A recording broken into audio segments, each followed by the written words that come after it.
फ़ानूस बनकर जिसकी हिफाजत हवा करे, वो शमआ क्या बुझे जिसे रोशन खुदा करे। लो भाई आ गए मौलाना चांद मियाँ बरकाती। मोअज़्ज़िज़ सामईन किराम अस्सलामु अलैकुम। नहमदुहु व नुसल्ली अला रसूलिल करीम, अम्मा बाद व अऊज़ु बिल्लाहि मिनश शैतानिर रजीम, बिस्मिल्लाहिर रहमानिर रहीम। वक़ुल जाअल हक़्क़ु व ज़हक़ल बातिल इन्नल बातिला काना ज़हूक़ा। सदक़ल्लाहु मौलाना अज़ीम व सदक़ा रसूलुहुन नबियुल अमीनुल करीम व नहनु अला ज़ालिका लमिनश शाहिदीन व शाकिरीन वल्हम्दुलिल्लाहि रब्बिल आलमीन। मेरे भाइयों, मेरे दोस्तों और ख़ास तौर से वार्ड नंबर 24 कासगंज की सारी आवाम, हिंदू मुसलमान सिख ईसाई, माता बहन भाई, सभी मेरी आज की इस तकरीर को बगौर समाअत फरमाएं। खुतबे के बाद मैंने जिस आयत करीमा की तिलावत का शर्फ हासिल किया है, अल्लाह ताला उसमें इरशाद फरमाता है कि जब सच आता है तो झूठ मिट जाता है, और बेशक झूठ को मिटना ही होता है। एक शायर क्या कहता है, इरशाद किब्रिया है ऐलान मुस्तफ़ा, इरशाद किब्रिया है यह है ऐलान मुस्तफ़ा, व तो इज़्ज़ु मन तशा व तो ज़िल्लु मन तशा। मेरे भाइयों, मेरे दोस्तों, वीडियो शुरू होने से पहले मैंने आप हजरात को एक फ़ोटो दिखाया जिसमें आपने देखा कि एक नेताजी बहन जी के पैर पकड़े हुए उनके चरणों में झुके हुए हैं, लेटे हुए हैं, और दूसरा फोटो ये दिखाया कि जिसमें लिखा हुआ है ब्रेकिंग न्यूज़। यहाँ पर चुनाव 2 चरणों में होंगे। नंबर 1, पहले नेता आपके चरणों में होंगे और फिर आप नेताजी के चरणों में होंगे, और ये बात हक है और सच है। जैसा कि आपको मालूम है कि पिछली 5.5 साल पहले जब इलेक्शन का दौर था तो उस वक्त भी नेताजी का थूक सूखा हुआ था। उन्होंने लोगों के हाथ जोड़े, पैर छुए, लोगों की खुशामतें की, दरामतें की, और लोगों को झूठे वादे दिए, और ये कहा कि मुझे इस बार जिता दो, अगली बार मैं इलेक्शन नहीं लड़ूंगा। लेकिन कुर्बान जाइए हमारे वार्ड नंबर 24 की आवाम पर। उन्होंने तो अपना वादा पूरा किया कि उन्होंने उन झूठे नेताजी को जिता दिया, क्योंकि उन्होंने ये वादा किया था कि इस बार मेरी इज्जत रख लो, मेरी लाज बचा लो, मुझे इलेक्शन जिता दो, अगली बार से मैं नहीं लड़ूंगा, बल्कि मैं अपने वार्ड नंबर 24 में आने वाली तमाम बिरादरियां, तमाम जातियों के नाम की पर्चियां डाले करूंगा, और एक पर्ची किसी बच्चे से उठवा ली जा करेगी, और जिस जाति की, जिस बिरादर की, जिस समाज के नाम की वो पर्ची निकल आएगी तो मैं खुद खड़ा होकर उस समाज वाले इंसानों को, उस समाज के लोगों को, उस समाज के प्रत्याशी को लड़वाया करूंगा और उसे जितवाया करूंगा। लेकिन आप हजरात देखिए, आंखें खोलिए, उस नेता ने आपके वादे को झूठा कर दिया।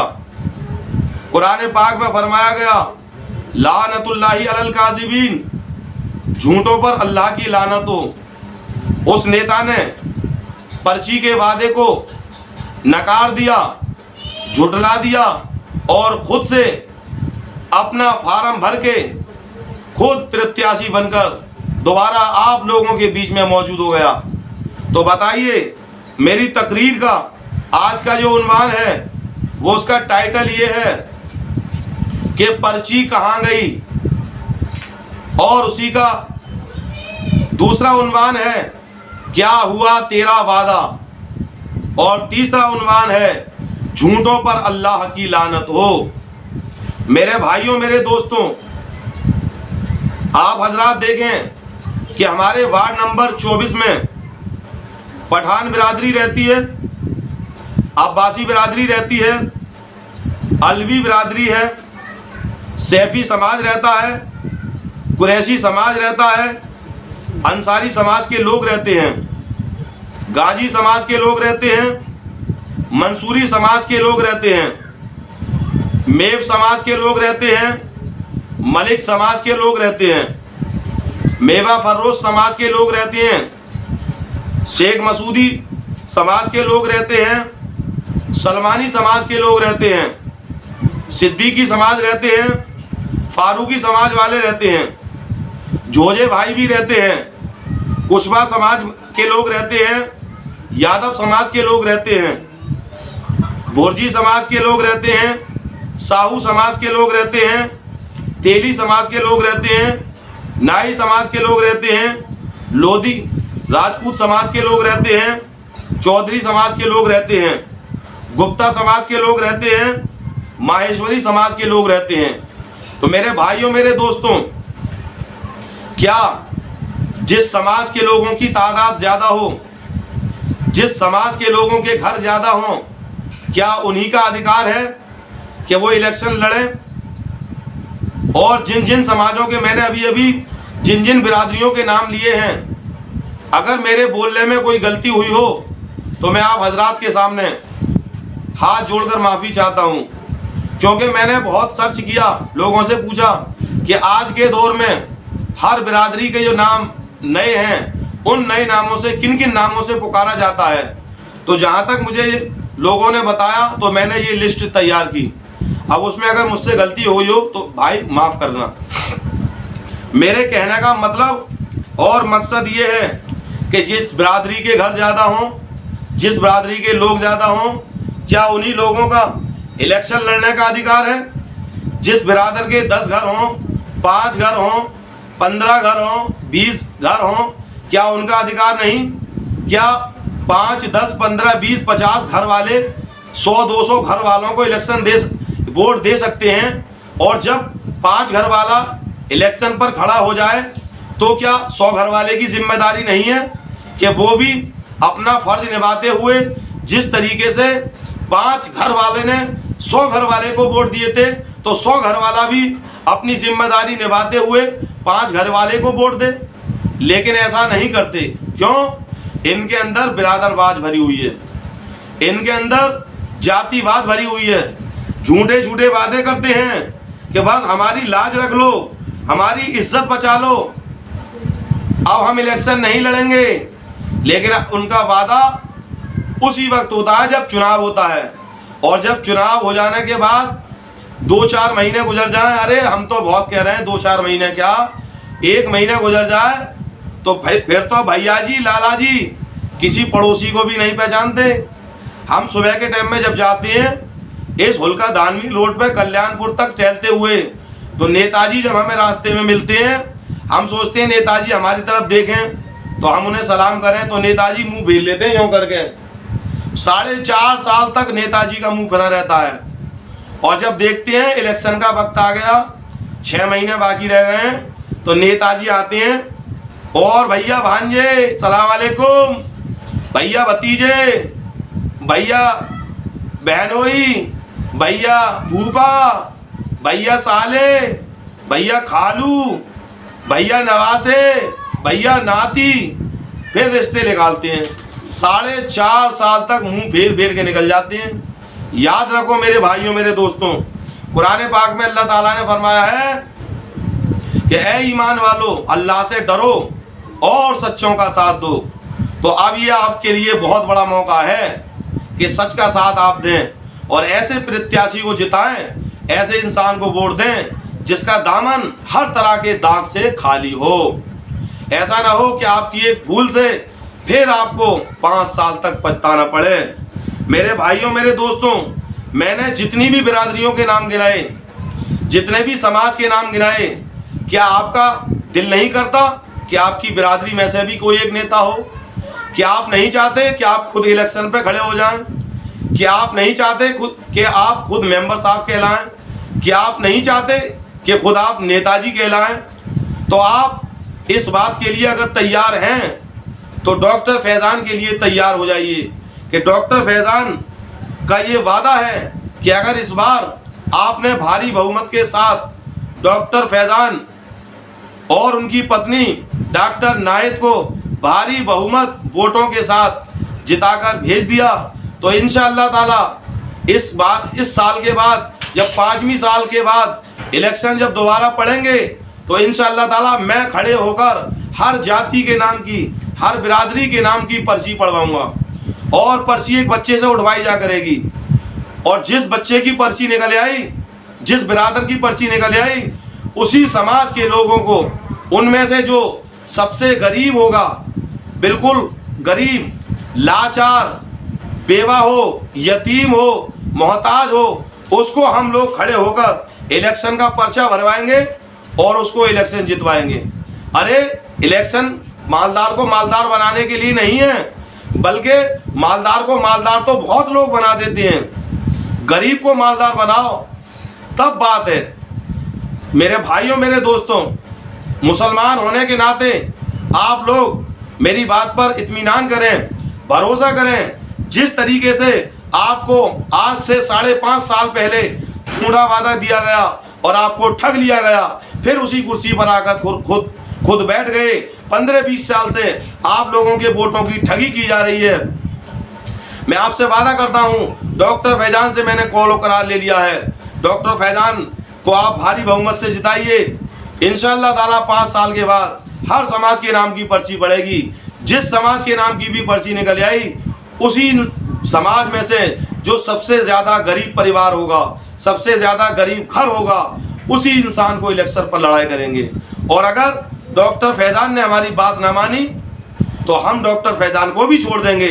जब हम आज दूसरे को छोड़ सकते हैं, पुराने नेताजियों को छोड़ सकते हैं, तो नए नेता को भी छोड़ सकते हैं। मेरे भाइयों, मेरे दोस्तों, याद रखो, जैसा कि बताया गया है कि चुनाव 2 चरणों में होंगे और हकीकत यही है कि पहले वो आपके चरणों में होंगे। अभी तो वो आपके पैर छूंगे, अभी आपकी ठोड़ियों में हाथ डालेंगे, अभी आपकी खुशामद दरामद करेंगे और जब जीत जाएंगे उसके बाद 4.5 साल तक आप उनके चरणों में होंगे।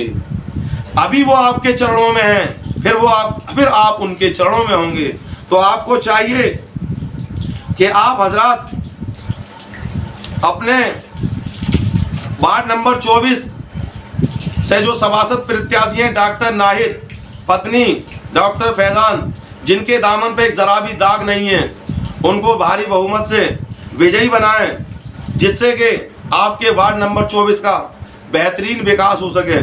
और मेरे भाइयों, मेरे दोस्तों, कुछ जादूगर वो भी हैं कि जो आपको बहकाएंगे, भड़काएंगे कि देखो ये बीजेपी है, बीजेपी के टिकट से आए हैं, बीजेपी ने ये किया, बीजेपी ने वो किया। तो मेरे भाइयों, मेरे दोस्तों, मेरी मोबाइल की वीडियो में मेरा नंबर चलता है, आप हजरात मुझसे कांटेक्ट कीजिए। मैं इन्हीं समाजवादी पार्टी वालों की और बहुजन समाज पार्टी वालों की हकीकत खोल के रखूँगा, इनकी पोलें खोल कर रखूँगा कि ये लोग बीजेपी का डर दिखाकर आपका वोट खींचने आ जाते हैं। लेकिन होता क्या है कि यही समाजवादी पार्टी के लोग और बहुजन समाज के लोग खुद जाकर बीजेपी से मिलते हैं और हमको बीजेपी से मिलने नहीं दिया जाता। मेरे भाइयों, मेरे दोस्तों, वोट तो हमें किसी को तो देना है। अगर हमने समाजवादी को दिया या हाथी को दिया या दूसरे को दिया तो हमारा वोट घूम के बीजेपी में पहुंचेगा। तो हम किसी के जरिए बीजेपी में क्यों जाएं, हम किसी के द्वारा बीजेपी में क्यों जाएं, हम तो सीधे सीधे बीजेपी में जाएं। आज जादूगर फिर रहे हैं, बाबरी मस्जिद का दुखना रोते हैं कि बीजेपी ने बाबरी मस्जिद को शहीद करा दिया। तो मेरे भाइयों, मेरे दोस्तों, याद रखो, एक गुंडे ने आपके मोहल्ले कासगंज इस्लाम नगर की नूरी मस्जिद को खड़े होकर शहीद कराया था। नूरी मस्जिद की जगह इतनी लंबी चौड़ी हो चुकी थी, आपको हिस्ट्री मालूम होनी चाहिए। जब एक गुंडा आपके मोहल्ले की मस्जिद को शहीद करा सकता है, उस वक्त भी आप उसका गिरहमान पकड़ के कह सकते हैं कि चाहे बाबरी मस्जिद हो चाहे नूरी मस्जिद हो, शहीद कराने वाले दोनों एक ही कतार में खड़े होना चाहिए। मेरे भाइयों, मेरे दोस्तों, तो मेरे कहने का मतलब और मकसद यही है कि आप बीजेपी को बुरा नहीं माने। बीजेपी आज जो जो काम कर रही है ये कांग्रेस के बीज बोए हुए हैं। कांग्रेस ने जो जो बीज बोए थे उनका बीजेपी उद्घाटन कर रही है। आप बीजेपी में आइए, बीजेपी ज्वाइन कीजिए। बीजेपी ये चाहती है कि आप दूसरी पार्टियों को छोड़कर बीजेपी को भारी बहुमत से विजयी बनाएं। तो आप समाजवादी पार्टी के दोगलेपन से बचिए, हाथी वालों के दोगलेपन से बचिए, और जितनी भी पार्टियां हैं उनके दोगलेपन से बचिए, क्योंकि ये लोग आपके वोटों के नोट बना लेते हैं और बीजेपी में जाके शामिल हो जाते हैं। तो आप डायरेक्ट बीजेपी में शामिल हो जाइए, जिससे कि बीजेपी वाले आपकी इज्जत कर सकें। मेरे कहने का मतलब और मकसद यही है कि आप हजरात उन जादूगरों की बातों में नहीं आइए। और अगर कोई आपको कहे कि बीजेपी ने मुसलमानों को ये किया, बीजेपी ने मंदिर का ये किया, बीजेपी ने 3 तलाक पे ये किया, बीजेपी ने हिजाब पे ये किया, मेरे पास हर एक की पोल मौजूद है, हर एक की पोल मौजूद है। आप मेरे व्हाट्सएप नंबर पर आप कॉल कीजिए और मैं हर एक की पोल आपको बताऊंगा। मैं आपसे बस यही कहना चाहता हूं, आप वार्ड नंबर 24 और अपने कासगंज के विकास के लिए आप ऐसे प्रत्याशी को चुनिए कि जो आपके कासगंज और वार्ड नंबर 24 का विकास कर सके। एक बात और याद आई मुझे, आप देखिए कि आज बहुत से जादूगर ऐसे हैं कि 5-5 लाख रुपए की पेटियां अपने अपने जितने भी उनके एजेंट हैं चारों तरफ फैले हुए उनको भेज रहे हैं कि इनको बिरयानी खिलाओ, कोरमे खिलाओ, शराबे पिलाओ, इनके नाश्ते कराओ, इनको मीठे खिलाओ, इनको तरह तरह के इनके पेट भर दो, इनके मुंह बंद कर दो ताकि ये हमें वोट दे सकें। मेरे भाइयों, मेरे दोस्तों, याद रखो, जिस वक्त 2020 में लॉकडाउन लगा था उस वक्त ये लोग कहाँ चले गए थे? अरे अगर चाहते ये लोग तो आपके घर के चूल्हे अच्छे तरीके से जलते, लेकिन इन्होंने सिर्फ अपने पेट भरे। आज ये आपको लालच दे रहे हैं वोट खींचने के लिए, आज ये आपको खिला रहे हैं, पिला रहे हैं। सिर्फ इनका मकसद और मतलब यही है कि आप इनको वोट दे दो। उस वक्त ये लोग कहाँ थे? उस वक्त चाहते तो ये 2-2, 4-4, 5-5 किलो आटा आपके घर पे भेज सकते थे। इन्हें मालूम नहीं था कि ये वार्ड नंबर 24 और ये कासगंज इन्हीं की हद में आता है और कुछ दिन बाद इलेक्शन भी आएंगे, लेकिन उस वक्त इन्होंने नहीं दिया। आज 5-5 लाख रुपए की पेटियां भेज रहे हैं, लोगों को शराबे पिलवा रहे हैं, लोगों को खाने खिलवा रहे हैं, लोगों को बिरयानी और कोरमे खिलवा रहे हैं। क्यों? आपका वोट खींचने के लिए। और जब वोट आपका खींच लेंगे उसके बाद 4.5 साल के लिए आपके ये भैया जी मुंह फेर के निकल जाएंगे, आपको दिखाई भी नहीं देंगे किधर चले गए। बस आप लोग अपनी अकल को इस्तेमाल करें, आंखें खुली रखें, रात के अंधेरे में सोचें कि सारी आंखें खोल के देखें कि कौन सा ऐसा प्रत्याशी है कि जिसने किसी की जमीन हड़पी है। कोई किसी की जमीन हड़पे बैठा है, कोई किसी को गाली देता है, कोई किसी को मारता है। अरे और तो और मुझे गाली दी है, मुझसे दाढ़ी फलाने ढिमाके गाली दी, मेरा गिरबान पकड़ लिया। जब उस गुंडे ने मुझे नहीं बख्शा, अपनी बिरादर वालों को नहीं बख्शा, वार्ड नंबर 24 के हिंदू मुसलमान सिख ईसाइयों को नहीं बख्शा, तो वो बख्शेगा किसी को भी नहीं। लिहाजा आप हजरात अपने वोट का सही इस्तेमाल करें, ऐसे शख्स के लिए वोट दें कि जिसने किसी की जमीन नहीं हड़पी हो, जिसने किसी को गाली नहीं दी हो, जिसने किसी को बुरा भला नहीं कहा हो, वो हमेशा हर वक्त आपके काम में निस्वार्थ बगैर रिश्वत के तैयार रहता हो, उसको वोट दीजिए। डॉक्टर फैजान, पत्नी डॉक्टर नाहिद, इनको भारी बहुमत से विजय बनाकर आप सभासद बनाइए ताकि आपके वार्ड नंबर 24 का विकास हो सके और हमारे भौरे जी कासगंज का विकास करेंगे, उनको भारी बहुमत के साथ विजय बनाइए। बस इतना ही कहना चाहता हूँ। अस्सलाम वालेकुम वरहमतुल्लाहि ताला वबरकातुहू। Please vote for doctor Nahid ने पापे कासगंज के वार्ड नंबर 24 से सभासद पद हेतु कमल के फूल के ऊपर मोहर लगाकर भारी बहुमत से विजयी बनाएं। डॉक्टर फैजान खान का साथ निभाएं।